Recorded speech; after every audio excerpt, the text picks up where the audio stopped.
Kuwait سے ایک uncle تشریف لائے تھے اور مجھے صرف ایک بات بتانے آئے، کہتے تمہاری ویڈیو وائرل جا رہی تھی، تو میں نے کہا تم اگر مستقبل میں کچھ بن گئے تو میں تمہیں پہلے یہ واقعہ سنا دیتا ہوں۔ میں نے کہا انکل آپ بتائیں، آپ فون پہ بتا سکتے تھے، کہتے نہیں یہاں آ کے بتانے کے لیے تاکہ تمہیں اس کی امپورٹنس کا اندازہ ہو۔ وہ کہتے بیٹا ایک بزرگ اپنی جوان بیٹی کے ساتھ جا رہا تھا، پاکستان کی طرف رخ کر رہا تھا، تو رستے میں سکھوں نے روک دیا، باپ کے ہاتھ اور پاؤں جکڑ لیے رسیوں میں، اس کے سامنے اس کی بیٹی کو برہنہ کر کے اس کے ساتھ زیادتی کی گئی، اور جب وہ آخری سانسیں لے رہی تھی تو اسے اس کے باپ کی گود میں پھینک دیا گیا۔ اس بے بس اور لاچار باپ کی گود میں جب وہ بیٹی آخری سانسیں لے رہی تھی تو اس کے الفاظ تھے ابا پاکستان کو میرا سلام کہیے گا۔ تو میں نے کہا کہ یہاں آ کے بات بتانے کی کیا ضرورت تھی؟ تو ان کا جواب بہت زبردست تھا۔ انہوں نے کہا بیٹا کل اگر تم کسی مقام پر پہنچ جاؤ نا تو ملک کی بیٹیوں کو فروخت نہ کرنا۔ کل کو کسی مقام پہ پہنچ جاؤ نا تو اپنے بچوں کے قاتل کو ریمن ڈیوس کی صورت میں باہر نہ بھیجنا۔ کل کو کسی مقام پہ پہنچ جاؤ تو کرنل جوزف کی صورت میں رات کی تاریکی میں نور خان ایئر بیس سے انہیں باہر نہ بھیج دینا۔ حمیت نام تھا جس کا گئی تیمور کے گھر سے، وہ حمیت کو دوبارہ زندہ کرو، وہ غیرت کو، وہ نادا گر گئے سجدے میں جب وقت قیام آیا، وہ بیچ کر تلواریں خرید لیے مسلح ہم نے، بیٹیاں لٹتی رہیں اور ہم دعا کرتے رہے۔ جب وزیر اعظم صاحب بھی دعا کر رہے ہیں کہ اللہ کشمیر کو آزادی دلا دے اور ہم بھی دعا کر رہے ہوں، تو وزیر اعظم کو میں یہی کہتا ہوں کرسی ہے تمہاری، یہ جنازہ تو نہیں ہے، کچھ کر نہیں سکتے تو ادھر کیوں نہیں جاتے؟ اللہ وطن کو جو میرے لوٹ رہے ہیں، یہ دیش کے غدار ہیں، مر کیوں نہیں جاتے؟ زندہ رود میں جاوید اقبال اپنے والد حضرت علامہ محمد اقبال رحمۃ اللہ علیہ کے بارے میں لکھتے ہیں، کشمیر سے ایک پیرزادے تشریف لاتے ہیں اور حضرت اقبال کو دیکھ کے دھاڑے مار کے رونے لگتے ہیں۔ تو وہ جیب سے کچھ پیسے نکال کے دینا چاہتے ہیں کہ شاید یہ ضرورت مند ہے، لیکن اقبال کہتے ہیں کہ شاید تم ضرورت مند ہو۔ وہ کہتے ہیں نہیں میں ضرورت مند نہیں ہوں، اپنے خواب کی تعبیر پہ رو رہا ہوں کہ آپ تو وہی ہیں جنہیں میں نے خواب میں دیکھا۔ کہتے ہیں کیا خواب دیکھا تھا؟ کہتے ہیں میں نے خواب یہ دیکھا کہ رسول اللہ علیہ السلام جماعت کرا رہے ہیں، صدیقین، صالحین، شہداء کی ایک کثیر تعداد موجود ہے، رسول اللہ علیہ السلام جماعت شروع نہیں فرماتے، بار بار پیچھے رخ کر کے دریافت کرتے ہیں کیا اقبال آ گیا ہے؟ یہ مقام ہے ہمارے لیڈرز کا۔ ہم نے انہیں ایک شاعر مشرق کی حد تک محدود کر کے رکھ دیا۔ ہم نے قائد اعظم محمد علی جناح رحمۃ اللہ علیہ کو، جن کو بیداری کی صورت میں رسول اللہ علیہ السلام کی بشارت نصیب ہوئی اور آپ نے حکم فرمایا کہ اب تمہیں برصغیر کی ضرورت ہے، برصغیر کو ضرورت ہے کہ تم جاؤ وہاں پر ایک علیحدہ ریاست کی بات کرو۔ قائد اعظم رحمۃ اللہ علیہ یہ بات لازمی یاد رکھی کہ جد و جہد سے متعلق میں صرف بتانا چاہتا ہوں کہ جب علی گڑھ گئے یونیورسٹی میں اور کہا کہ پورے برصغیر میں پھیل جاؤ نوجوانوں اور پاکستان کی آزادی کے لیے کیمپین لانچ کرو، تحریک چلاؤ، تو کچھ زیادہ ضرورت سے پڑھے لکھے لوگ ہوتے ہیں نا، لبرل طبقہ، اس دور میں بھی پایا جاتا تھا، انہوں نے کہا یہ جناح تمہاری زندگی کے 1 سال ضائع کر دے گا۔ تو ان جوانوں کا جواب تھا کہ ہم جانتے ہیں کہ تحریک پاکستان کے لیے نکلے تو شاید ہماری زندگی کے 1 سال ضائع ہو جائے، لیکن اگر آج ہم میدان عمل میں نہ آئیں تو شاید امت کی صدیاں ضائع ہو جائیں گی۔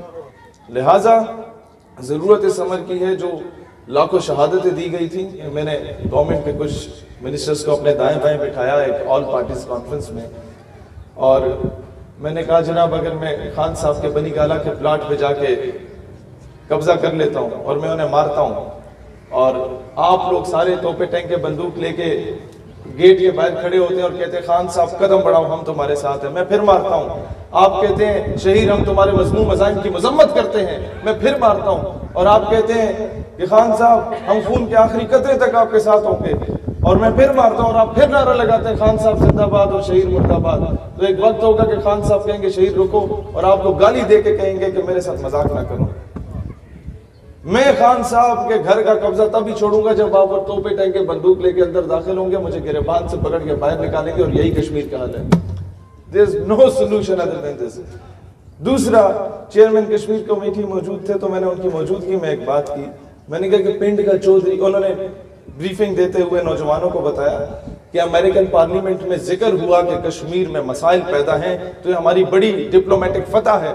میں نے کہا سر پنڈ کا چودھری اگر آپ کی بیٹی کو اغوا کر کے لے جائے نا، اور دوسرے پنڈ کا چودھری آپ کے گھر کے ایک کمرے پہ قبضہ کر لے اور آپ اپنے پنڈ کے چودھری کے پاس جائیں جو بیٹی اغوا کر کے گیا کہ جناب یہ قبضہ چھڑوا دو، کمرے کا قبضہ چھڑوا دو، تو پورا پنڈ آپ کو بغیرت بولے گا. تو جو عافیہ صدیقی کو لے کے گئے ان سے کشمیر کی بھیک مانگو گے تو دنیا ہمیں بغیرت بولے گی. اپنے حصے کی جنگ خود لڑنا پڑے گی. جب میں نے یہ باتیں کی تو ایک خاتون تھی، ایم این اے تھی، نام لینا مناسب نہیں ہے، انہوں نے کہا بیٹا آپ کو پتہ ہے پاکستان اگر جنگ ہو جاتی ہے اور لازمی تو نہیں ہے ہم جیتے، ہم ہار بھی تو سکتے ہیں، بنگلہ دیش کی طرح ہم کوئی حصہ کھو بیٹھے، who would be held responsible؟ کس کی ذمہ داری ہوگی؟ میں نے کہا I would be held responsible، میری ذمہ داری. کہتے کیسے؟ میں نے کہا 200 سال کے بعد جب مورخ تاریخ لکھے گا نا وہ یہ ضرور لکھے گا کہ پاکستان ہارے ہوئے لشکر میں تھا، لیکن وہ یہ کبھی نہیں لکھے گا کہ پاکستان بزدل اور بغیرت ہو چکا تھا. مورخ آپ کو زندہ رکھے، یہ چیز سب سے زیادہ میٹر کرتی ہے. نہیں تو میں نے ہمیشہ ایک بات کی، جب ہمیں کہا گیا کہ کشمیر میں میدان کربلا برپا ہے، میں نے ان سے کہا جناب علی رک جائیے، کیا مطلب میدان کربلا؟ تو حاکم وقت سے ہی کسی نمائندے نے کہا یعنی کہ کشمیری جو ہیں وہ حسینی ہیں. میں نے کہا اچھا اور ہندوستانی فوج کیا کہتا ہے؟ یزیدی ہے. میں نے کہا سوچو اور مجھے بتاؤ کہ کوفے والا کون ہے. خاموش امت ہمیشہ کوفے کا کردار ادا کرتی ہے. ڈرو اس وقت سے پاکستانیوں جب ہمارا شمار مورخ کوفے والوں میں لکھے گا. وہ بھی کہتے تھے ہم آئے نہیں ہیں، بلائے گئے ہیں. یا کشمیری بھی اب سے کہتے ہیں کہ یار ہم مرتے ہیں، شہید ہوتے ہیں تو کفن پہ پاکستان کا نام لکھتے ہیں، ہمارے خون سے لکھا جاتا ہے، ہماری قبر کے کتبے پہ پاکستان لکھا جاتا ہے، ہمارے وہ کتبے پہ ابن پاکستان لکھا جاتا ہے، اور ہم پنڈ کے چودھری کے پریشر میں آ کے ان بغیر تنخواہوں کے شہادت دینے والوں کو دہشت گرد کہہ دیتے ہیں.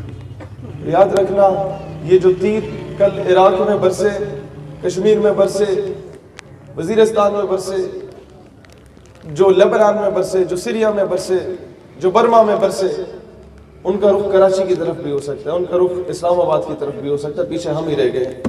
اس سے پہلے کہ ان کا رخ یہاں ہو، مسلمانوں منظم ہو جاؤ، ایک ہو جاؤ اور کشمیر کے لیے عملی جدوجہد کا آغاز کرو.